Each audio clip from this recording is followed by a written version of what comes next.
mysterious death of one of Hollywood's most alluring actresses.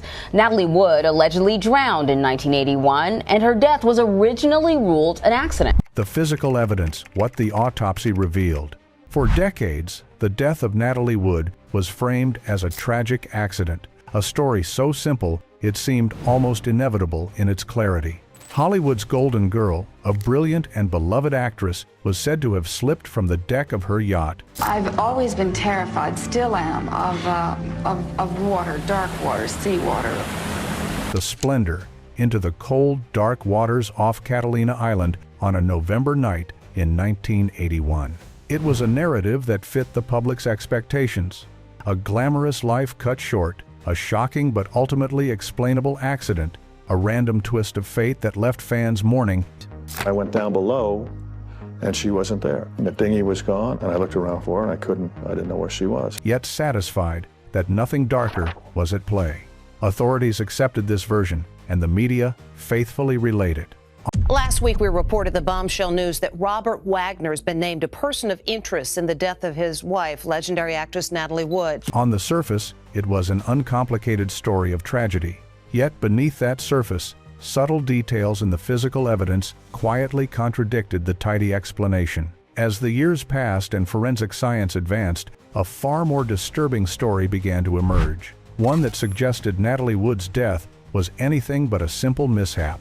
The morning after the fateful night, on November 29, 1981, Wood's body was discovered floating approximately a mile from the Splendor. She was face down in the water, wearing only a nightgown and a down jacket. At first glance, the clothing might appear inconsequential, but closer scrutiny revealed a set of anomalies. The jacket was unzipped, seemingly hastily thrown over her shoulders rather than worn deliberately. It suggested either panic, haste, or interference, anything but the calm, intentional preparation one would expect if she had chosen to step out into the dark waters alone.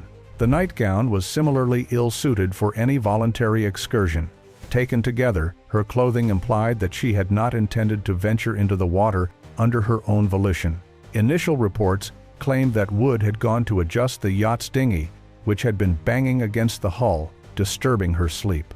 In this account, she accidentally slipped into the ocean, a scenario authorities initially accepted. The story seemed plausible. Rough seas, darkness, and alcohol in the mix could easily turn a simple task into a deadly mistake. And yet, the autopsy painted a starkly different picture. When her body was examined, forensic experts noted bruises, abrasions, and scratches inconsistent with a simple fall. Fresh bruises appeared across her arms, legs, and face, with patterns that strongly suggested human hands had restrained her. Defensive scratches on her forearms indicated that she had raised her arms to protect herself during a struggle.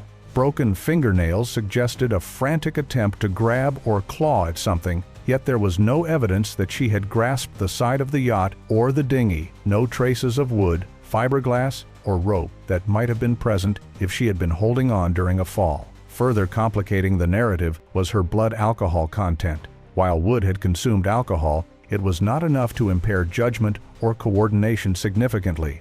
She was not inebriated to the degree that she would have willingly risked navigating rough, dark waters alone, especially given her well-documented lifelong fear of the ocean. This fear stemmed from a traumatic near-drowning incident during her childhood on the set of The Green Promise, a formative experience that left her deeply uncomfortable around deep water and boats. Any suggestion that she would suddenly overcome this fear in the middle of the night stretches credulity. The timeline of her disappearance added yet another layer of suspicion. Evidence indicated that she had been in the water for several hours before anyone aboard the yacht noticed or reported her missing.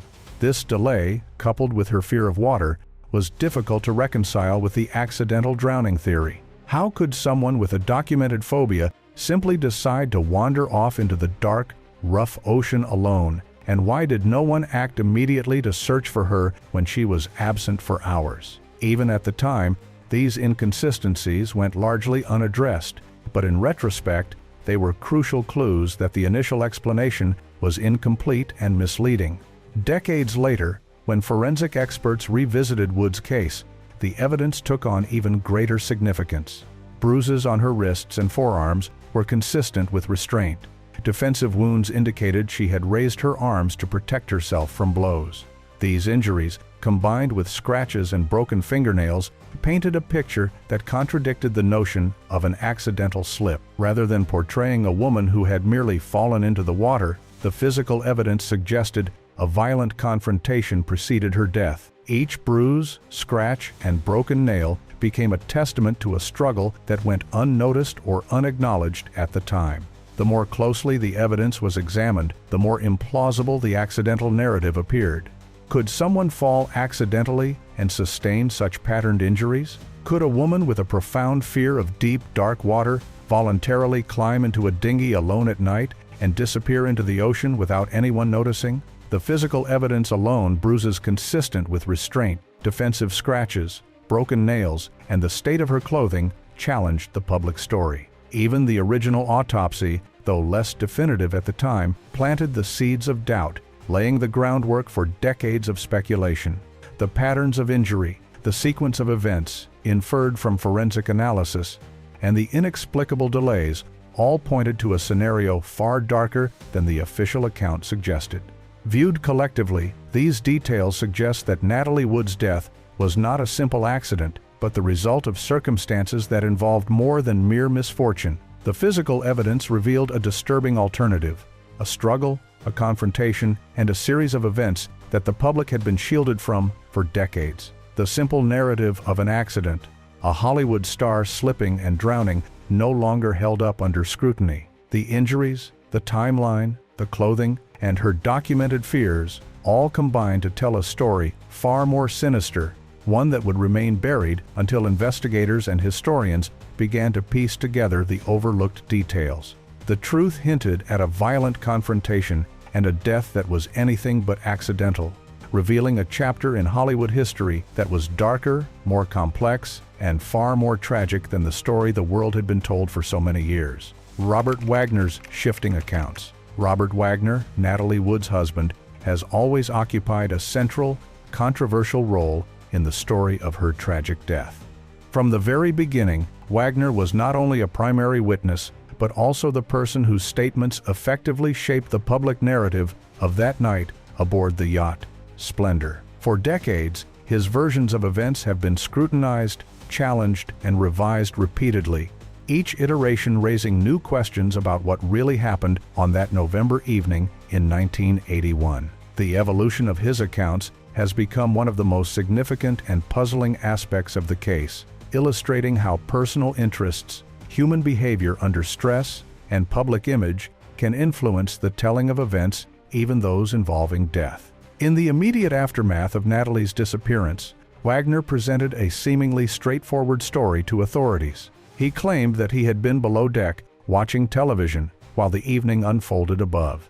According to this first account, he only realized that his wife was missing when he went to check the stateroom around midnight. In this version, Wood had allegedly left voluntarily, perhaps to check on or operate the yacht's small dinghy, a scenario that, at first glance, could appear plausible to an outsider. Yet those familiar with Natalie Wood knew this explanation was highly improbable. Wood had a lifelong fear of water, stemming from traumatic experiences in her childhood, and she was cautious by nature. The idea that she would voluntarily venture into dark, choppy waters alone, at night, contradicted everything known about her character. Furthermore, Wagner's initial story reported no arguments, no tension, and no conflicts that evening. It presented a calm, ordinary holiday weekend that was abruptly interrupted by an inexplicable tragedy, framing her death as a random and devastating accident. Just days later, Wagner began to revise his account. In these early adjustments, he acknowledged that there had been some tension aboard the Splendor, though he minimized its significance. He suggested that disagreements occurred, but they were trivial, unrelated to the events that led to Natalie's disappearance, and resolved before anyone went to bed. This modification subtly began to introduce the idea that conflict existed without implicating anyone or any circumstances in Natalie's death. The story remained consistent with the notion of an accidental fall or voluntary departure, keeping the focus away from potential wrongdoing while accommodating new questions being asked by investigators. By the mid-1980 seconds, Wagner's narrative shifted again, this time in his memoir, Pieces of My Heart. Here, he admitted that he and Christopher Walken had engaged in a heated argument over Wood's career priorities. According to Wagner, the confrontation centered on professional decisions and the tension between Natalie's work commitments and her family life. While this account added complexity to the night's events, Wagner continued to insist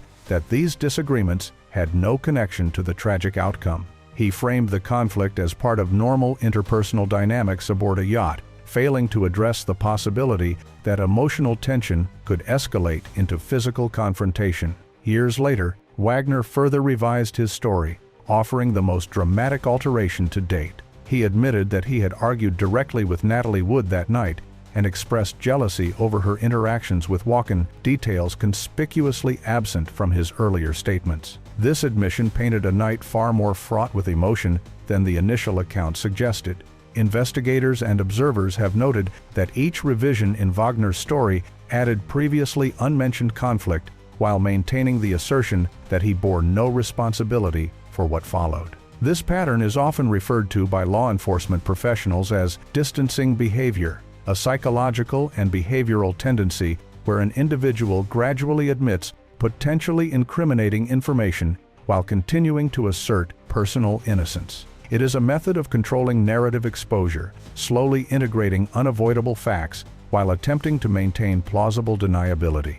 Wagner's evolving statements fit this pattern precisely, raising red flags for investigators trying to reconstruct an accurate timeline of events. Wagner's shifting accounts also brought into sharp focus the question of why there was such a significant delay in notifying authorities about Natalie's disappearance. Initially, he claimed that he had not been concerned because he assumed she had taken the dinghy. Later, he revised this explanation, suggesting he had been uncertain about how to respond, an assertion that seemed implausible for an experienced boater familiar with marine safety protocols. The delay was critical. By the time authorities were notified, several hours had passed, potentially eliminating any chance of a timely rescue if Wood had been alive when she first entered the water. This inconsistency between Wagner's knowledge, experience, and actions became a focal point for investigators as they reopened the case decades later. By 2011, accumulating inconsistencies, evolving narratives, and newly surfaced evidence led the Los Angeles County Sheriff's Department to make a dramatic move. Robert Wagner was officially designated a person of interest in Natalie Wood's death. This designation, while falling short of labeling him a suspect, signified that authorities believed he possessed crucial information about the circumstances surrounding her death. It marked a striking departure from the initial acceptance of the accident narrative and underscored how Wagner's shifting statements had increasingly conflicted with physical evidence, witness accounts, and the broader context of that night. Since being named a person of interest, Wagner has refused to speak with investigators, a stance sharply contrasting with his initial cooperation. His silence in the face of renewed scrutiny has deepened suspicion, leaving a void in the narrative and forcing investigators to rely on circumstantial evidence, forensic analysis, and the recollections of other witnesses. The juxtaposition of Wagner's evolving stories, the delay in reporting Natalie missing, and his subsequent refusal to cooperate paints a troubling picture. Each change in his account raises further questions. What happened on the yacht that night? What did Wagner know? And why did he choose to alter the public and official record multiple times over decades? Ultimately, Robert Wagner's evolving narratives are not merely variations of memory. They reflect a carefully constructed public persona that consistently distances him from the tragic outcome. From his initial calm, conflict-free account to the later acknowledgement of heated arguments and jealousy, Wagner's statements demonstrate a strategic management of information designed to protect himself while minimizing scrutiny. The inconsistencies, combined with his eventual silence, have made it impossible to fully reconcile the official narrative with the accumulating evidence. For investigators, historians, and the public, Wagner remains both a key witness and a central figure of suspicion, his actions and words continuing to shape the story of Natalie Wood's death, Christopher Walken's silence, Among the 3 people aboard the Splendor on the night of November 28, 1981, one of the most enigmatic figures has always been Christopher Walken. As Natalie Wood's co-star in the film Brainstorm,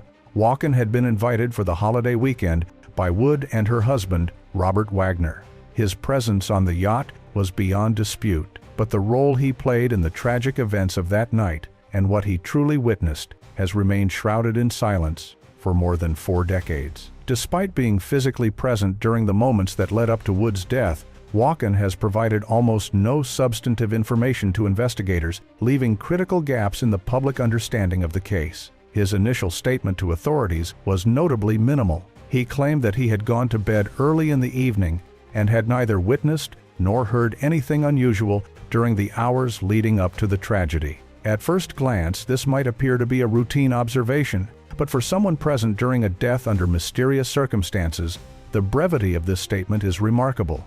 Investigators and later analysts quickly noted that Walken's account lacked key details that might have illuminated the events aboard the yacht.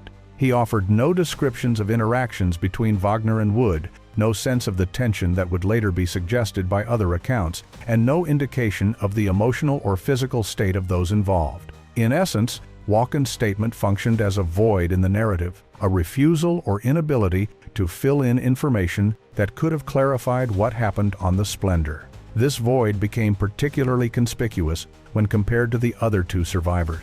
Robert Wagner, despite his inconsistencies, and Dennis Davern, the yacht's captain, provided accounts rich in detail, painting evolving pictures of the night's events.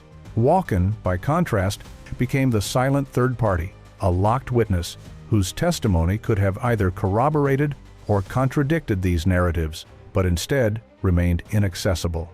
Over the decades that followed, Walken maintained near total silence about that night. He declined interviews, avoided discussing the case in public forums, and consistently refused detailed cooperation with investigators, even when the Los Angeles County Sheriff's Department reopened the investigation in 2011. Journalists who attempted to question him were met with brief, opaque responses, acknowledgments of the tragedy itself, but no concrete information about what he had seen or heard. The consistency of this silence, spanning decades and encompassing multiple opportunities to clarify events, has made Walken's lack of testimony one of the most perplexing elements in the case. Investigators have long grappled with the question, why would a direct witness to such critical moments choose to remain silent for so long?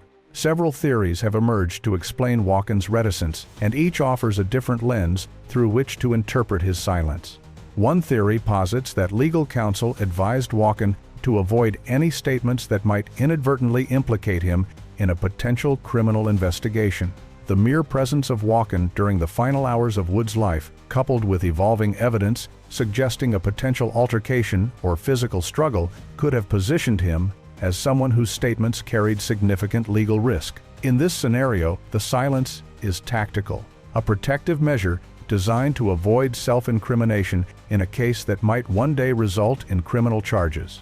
Another interpretation suggests that Walken's silence was motivated by fear of Robert Wagner. Multiple accounts from witnesses, including Dennis Davern, described Wagner as having displayed extreme anger and jealousy aboard the Splendor that night. If Walken had observed confrontational or threatening behavior from Wagner toward Wood, his prolonged silence could reflect a concern for personal safety or repercussions within the Hollywood industry, where Wagner was a powerful and influential figure. This theory portrays Walken not as evasive for self-serving reasons, but as cautious in a situation he perceived as volatile, both at the time and in the decades that followed. A third, more sympathetic theory proposes that Walken's discretion was guided by a desire to protect Natalie Wood's legacy and her family. From this perspective, he may have possessed knowledge about the argument between Wagner and Wood, the intensity of that confrontation, or other details that could have caused additional pain or distress for Wood's loved ones if disclosed publicly. By withholding information, Walken may have believed he was shielding the memory of his co-star and her family from further anguish. This interpretation frames his silence not as complicity, but as an act of loyalty and discretion. Regardless of the motivation behind it, Walken's refusal to provide detailed testimony left critical questions unresolved. Investigators were forced to rely on the sometimes conflicting accounts of Wagner and Davern, making it exceedingly difficult to reconstruct a definitive timeline or sequence of events. Crucial aspects of the night remain opaque. The precise nature of the confrontation between Wagner and Wood, whether it escalated into physical violence, and what, if anything, Walken witnessed before retreating to his cabin.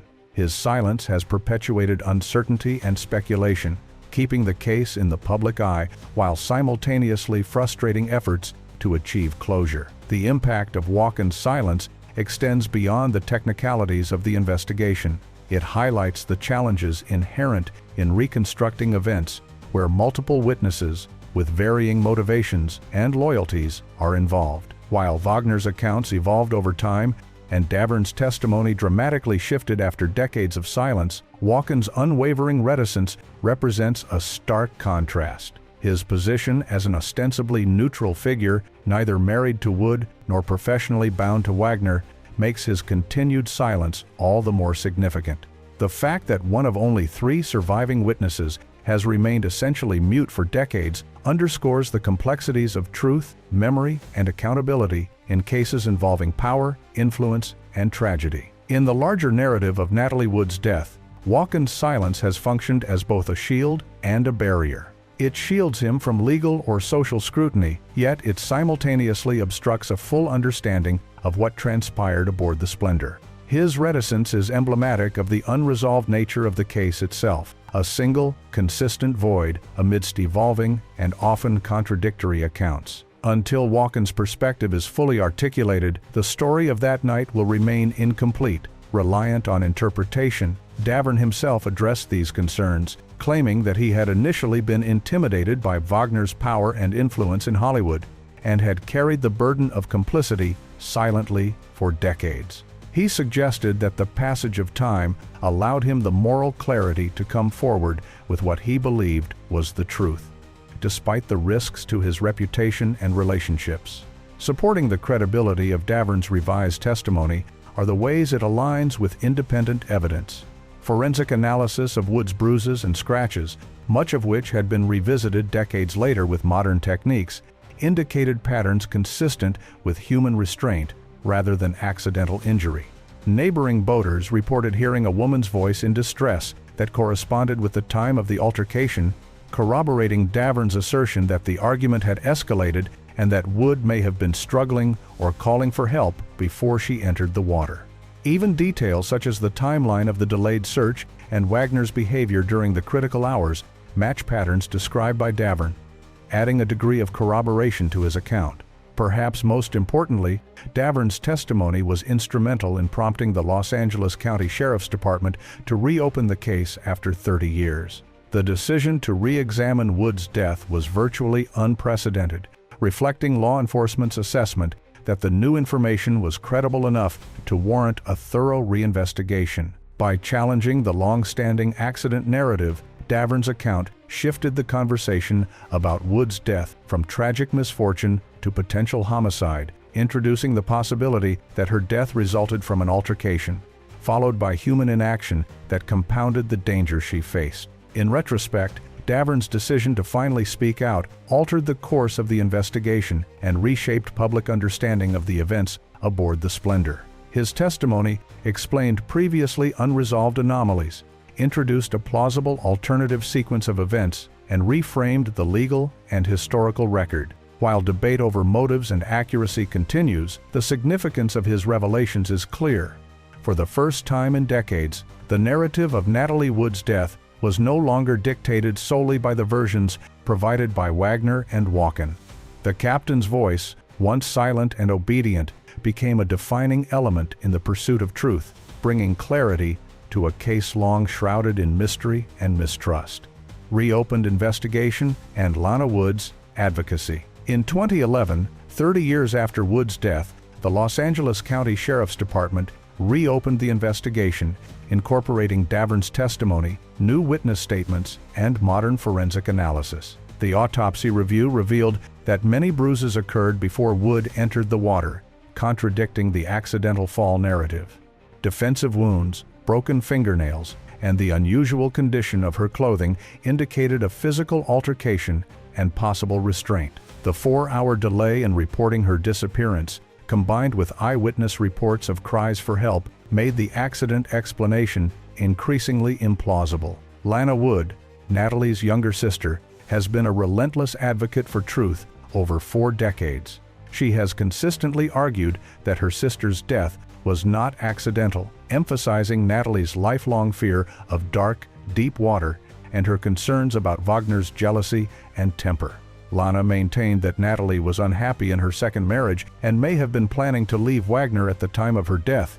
Many of Lana's claims have since been validated by the reopened investigation, including the implausibility of a voluntary nighttime excursion and the forensic evidence of struggle. The case remains officially unsolved, but the accumulation of evidence from physical injuries to witness accounts and family advocacy points to a chilling alternative to the long-accepted accident theory. Wood's death, once considered a tragic misfortune, now appears to involve escalating conflict, possible physical confrontation, and deliberate obfuscation of the truth. While legal justice may never fully arrive due to the passage of time and the deaths of key witnesses, the historical record can finally acknowledge the disturbing reality. Natalie Wood's death was no accident. Her story reflects a complex interplay of personal relationships, Hollywood power, and decades of obfuscation, leaving a dark legacy that continues to demand attention.